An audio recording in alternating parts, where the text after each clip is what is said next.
Magandang buhay sa lahat. OMG, ang gwapo-gwapo talaga ni Kay nito. Kahit simple lang, ang suot nito, naka-short lang, and shirt. Pero grabe, ang lakas ng dating. Spotted ang binata, na nanonood, ng PBA.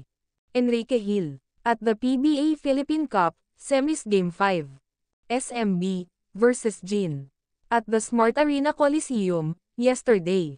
As usual, laging open si Enrique, na makapagpa-picture, sa mga fans, na andoon.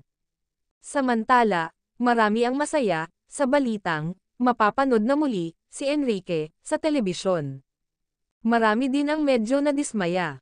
At hindi si Liza Soberano, ang kanyang makakasama. Ito guys, ay trabaho lamang. Besides, nag-work din naman si Liza Soberano, with Bright. At naintindihan pareho, ni na Liza Soberano, at Enrique Hill, ang trabaho, ng bawat isa. Besides, ang makakasama ni Enrique Hill, ay parehas na kaibigan mismo, ni na Liza, and Enrique, na si Julia Barreto.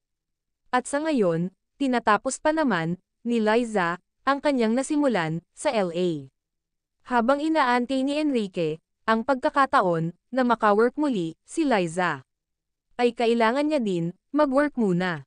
Sa mga fans, kung mahal nyo ang Lizken, kahit ano pa yan, ang work ng dalawa, ay inyong susuportahan. Dahil sila mismo, ay nagsusuportahan, sa bawat isa.